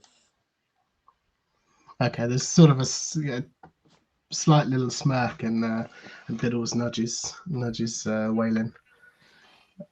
When it says yes, of course. Please welcome travellers. Where are you from? I come from Helvetica originally. Never heard of it. And you? Well, you won't have heard where I'm from either, but I ultimately I also came from Helvetica. I am I guess I'm Lucy's sidekick. Never heard of it. But we are very happy to have you. You are most welcome to our esteemed town. Please let me be the first to offer you. And they scoop up what appears to be 2 hands full of snow and holds them out to you as they've approached you at this point. Wow, snow. Biddles is sort of hanging back. What did you say this town? What did you say this town was called, dear Mayor? This welcome to Out of Order. Oh, I've never heard of it. Well, they chuckle a little bit and give you a nod. Well, let me be the first to introduce you to our tradition. The first snow of the morning. It is indeed morning still here. We partake of the first snow that we've trodden on, and you see that they've scooped up the snow in front of you. And please eat. It's tradition after all. Thank you. Could I perhaps partake of some tradition you haven't stepped on? Well, no. This is fresh snow this morning. Why? The freshest, the cleanest, right, Biddles? Biddles sort of nods. I shall reach out to Waylin Nim's hands and take from him a small portion of the snow. And yeah, sure, I will suck in a little bit, quite delicately, and see what it tastes like. Tastes very much like water. It's very refreshing. Not at all dirty or stepped in. Sorry. I will say at once, this is probably in the top 30 or 40 of the very best snows I've ever tasted. And they nod. They nod. You honour us. Thank you. Thank you, Lucy. Biddles, make note. Lucy honours the town of Outerwater, and they sort of look expectantly at Carl.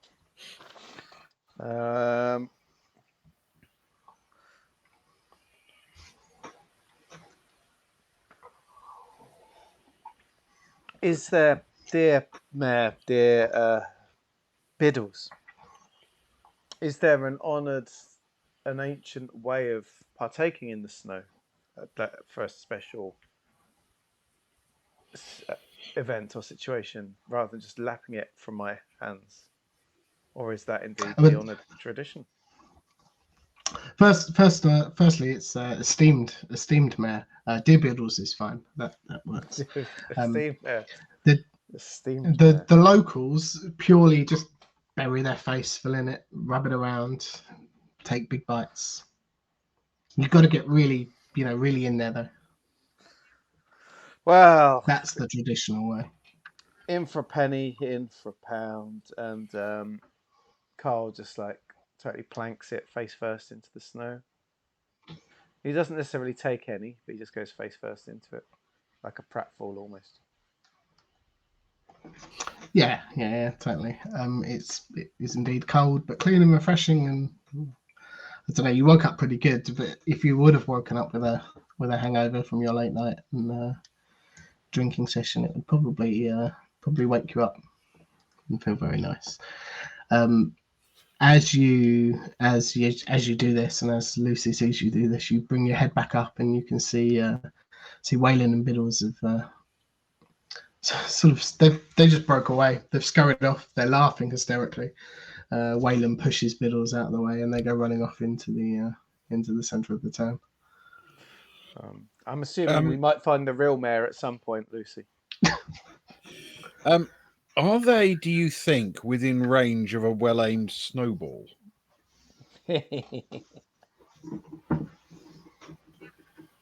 Are you asking me? Or asking you asking Carl?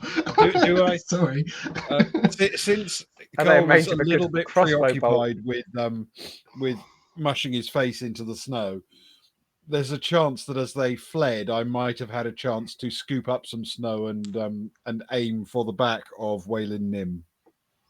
Yeah, definitely. I mean, they were sort of scurrying away. They were pulling each other back and laughing. They weren't sprinting at full speed. Pushing each other, staggering around, having a good old time. But yeah, definitely, you can certainly hit either of them probably with a well-placed snowball. Would you like to? Have you got a skill that's useful for this? Would you like to suggest a new skill? Well, I would definitely like to suggest a new skill because I do have some spells that could really turn this into a very, very dark moment. Oh no. Because I could inflict torturous death on both of them from a distance, but let's assume I'm not going to do that, and instead, I have a skill. This is a bit of a stretch, I'll admit, but I have a skill called Pick Out Individual, the ability to clearly spot someone in a crowd. Is there any way that might also give me a slight advantage in striking such a person when throwing something? Yeah, I mean, I would make you make a check for that, but I would say that if you made a successful check for that, your roll to hit them would be easier. But I think we still need some kind of pro-based skill for the actual act of striking them. I think we need a skill for something like I suppose it's a very improvised weapon, isn't it? So like throwing an improvised weapon, something like that. At a child. Yeah, I would say that specifically at a child is At a child. probably relevant because of the size of the child. You know, Yes. Well, it's a then target that's smaller. I'm doing you a favour, then. we will go with pelting child with improvised weapon. Yeah, okay. make a roll for me. I'm not sure how it reads, but given the circumstances, it's fine. We'll assess it on a case by case scenario going Of forward. course. I didn't expect tonight was the night we got cancelled. Yeah, well, I have to say, you know, for Snail in chat, so far almost all of my skills have been over the manipulation of monkeys, and True. I have skills including lie to monkey, detect monkey, enrage monkey, and persuade monkey, and they've been more useful than you might think. So roll okay. 2d6 under your or equal to your skill for me, please. It is in fact exactly equal to my skill. It is 6. Oh, very good. You form up a snowball. You're a little bit worried because as you're pushing it together, it sort of collapses, but you manage to scrape it together just enough. They get a little bit further away, but luckily your skill with a snowball and pelting small children with them is unrivaled so far on the planet. And you launch it into the air. It soars majestically through the town of Out of Order and pelts Wayland. Was that who you're aiming for? I was aiming for Wayland, yes. Perfectly in the back of the head, and you can see Biddles, if that is their real name, is somewhat behind at this point, having been shoved out the way by Wayland and slipped slightly. Sees it land, crack right on the back of their head, and almost just falls about in laughter. But you are successful. They rub the back of their head. They turn around, and you can't. They're a little bit further away than you can see, but they definitely look like they're staring daggers at you. And then they just laugh and run off. Sure. I mean, it's a snowball, not a nuclear weapon. Yeah, precisely. And this is good snow. It's not covered. It's not got chunks of ice in it or grit or anything like that. Keep running, kids. Pure snow. Next one's a crossbow bolt. Well, since we've encountered a couple of wags of the scally variety, a quick check around to see, is there sort of an area that looks like a concentration of people? It's different. Well, it's not a particularly bustling town at the minute, but there is life around. You can see the direct row in front of you. There's people walking up and down streets and nodding to each other. Good morning. Behind you, there is a group of people sort of gathered by the edge of the lake. One of them's banging what appears to be a gong as they take it in turns to walk out to the lake and walk back. And the gong is sort of held up to their body whilst it's vibrating and making its noise. There's a couple of what could be best described as slugs, large humanoid-sized slugs, sort of outside a building, wearing what appear to be hats and dark white, grey kind of coloured, smart-looking jackets. But there isn't a massive, there's not like a marketplace with people gathered around.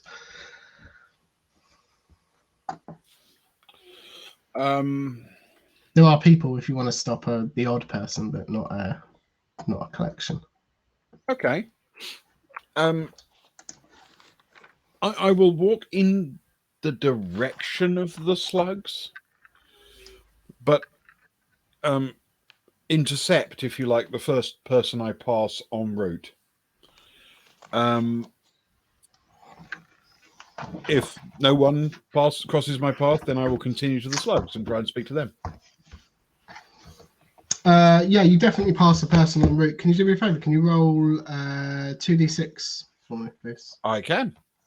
Thank you very much. Okay, that's a 7. Perfect.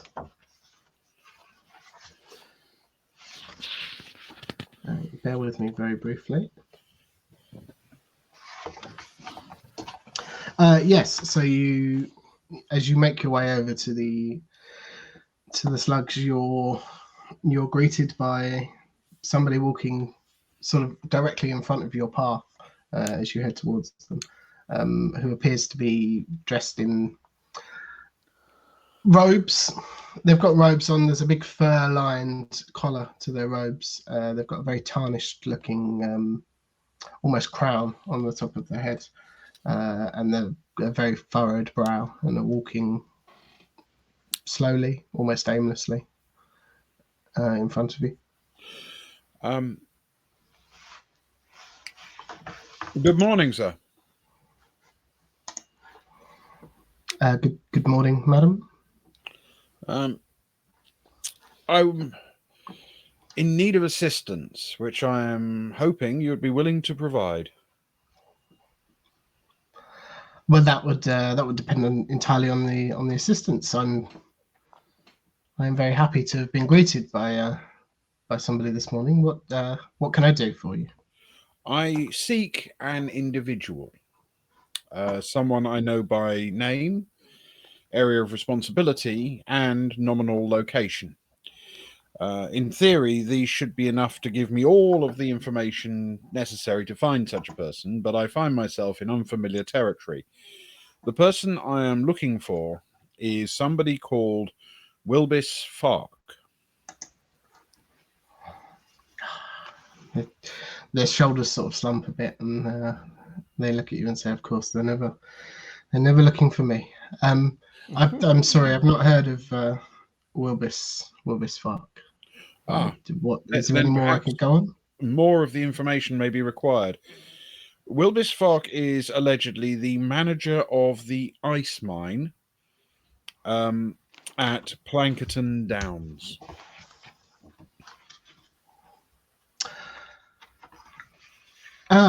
Yes, I am familiar with Plankerton Downs. It's much further up, and they look around. It's much further up north to the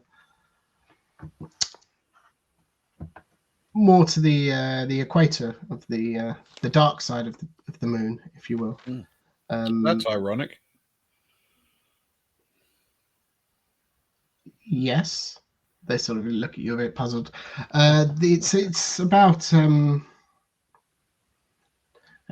72 hours by sleigh. 72 hours, you say? Yes, you are in the town of Out of Order. This is the arrival spot for the travel between spheres. Yes, I understand. 72 hours feels like a long way. We are... Well, it is, as long as it is. We are we not, on Myung's misstep? You are, madam, you are. While I'm here... It's a very comfortable journey, I might add. A comfortable journey? Mm. In a sleigh? Well, I mean, that...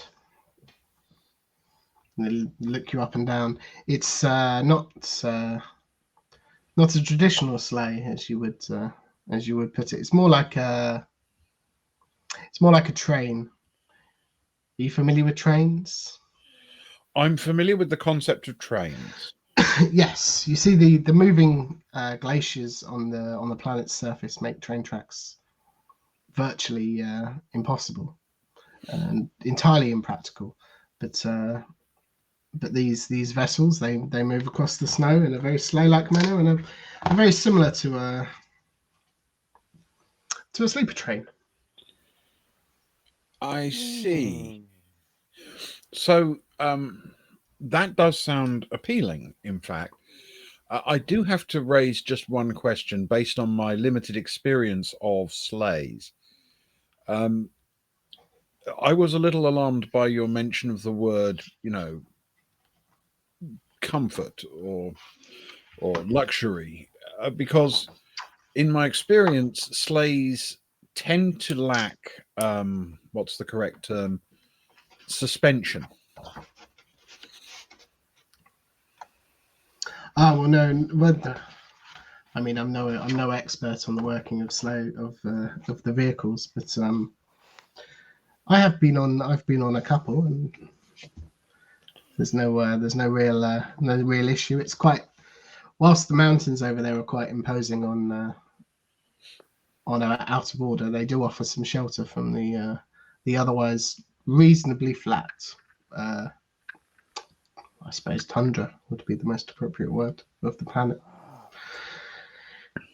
It's a good route. It's a very flat route. There's no ups and downs, and they're large enough that bumps are a mere inconvenience. Why? Plus, look at the quality of our snow, and they sort of crumple some up in their hands, and it sort of dusts out across the. As I say, it's probably in the top 20 or 30 highest quality snows I've ever seen. We hear that a lot. We do hear that a lot. Yeah. You should try the hard water. We call that ice where I'm from. Well, yes, of course. But once it's thawed out, I tell you, the particular arrangement of our water makes it spectacular in high-end luxury cocktails. I'm eager to try it, though I should point out I'm not an expert, but once it's no longer hard, is it not then just water? Well, yes, of course. I'm no ice expert. I just drink the things. Of course, I anticipate I will as well. You should talk to somebody at the mines, though. They'll be able to give you all the ins and outs, and I'm sure there's a tour or something similar. And he gestures over behind. Sorry, they gesture over behind them, and you can. He said most of the slow roads. I think Plankerton Downs is over that way. They leave from that side of the buildings, and you can sort of see peering over the top. There's plumes of smoke and a couple of large chimneys sort of lined up next to each other. That is very helpful. I do thank you for your time and your indulgence. My pleasure. My pleasure. It's nice to speak to somebody. I don't get much opportunity. Yes. I can imagine that must be true. But it was very nice to make your acquaintance. And I'm just before he goes, I'm going to say, and what was your name? Madam, my name is Horfer, Horfer, for Luke. Thank you. True Jew, as you would expect. TLUEDEW. Double E. Double DEW. Dear True Jew. Well, Mr. Trudeau, I'm very grateful. And as they bid you a good day, they turn and walk off, and the head slumps slightly. You see the cape trailing in the snow, behind them. The two slug-like creatures that you're approaching, one of them shouts "Good day" to and hails both you and Lucy, and then turns to the person next to them. There's been a fair amount of that, and says, "Corporal, it looks like we've got two fine soldiers here. Do you care to enlist?" And I think that's where we'll call it for tonight. Oh, But of course it is. We're getting shanked. Don't don't accept any coins, Lucy. That's Do my hint not to take you. a drink from these slugs. Exactly. Oh, thank you. Oh, we could be in the out of order slug army. That's all we need. The complete insanity of Troika never lets us down. I'm just taking it all in my stride now. I'm just like, yeah, that sounds reasonable. I think that's the best way. Just lean into it. Yeah. Yes. Well, thank you both very much. That was great fun. Much enjoyed. Thank you. Yes. Hopefully setting things up for next time. Maybe Yeah. the time after. Thank you, Snail. depends. By the way. Thank you, Snail. By the way, for joining. Yeah. I appreciate that.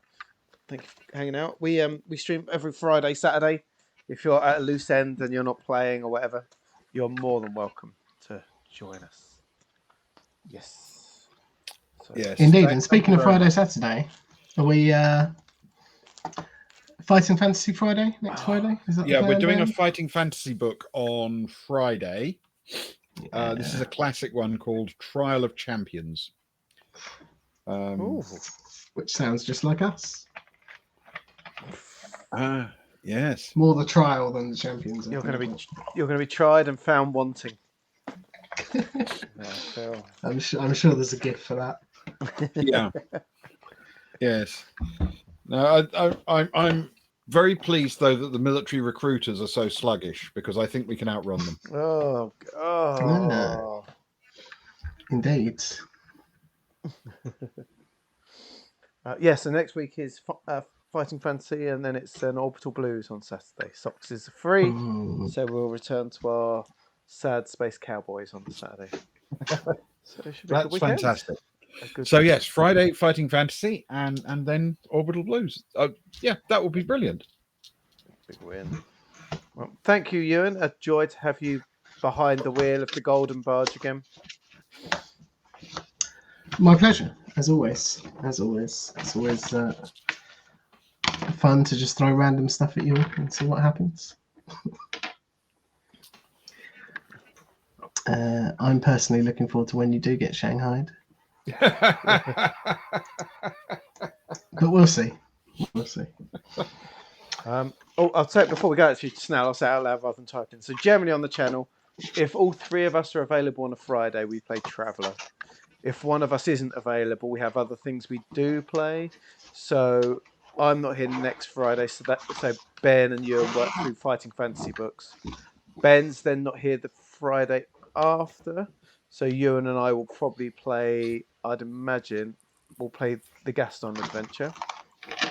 But generally, Friday's generally Traveller. And then Saturday, we have a number of games that we sort of dip into and we keep running. So we've got Orbital Blues, which is like Firefly meets what's it called?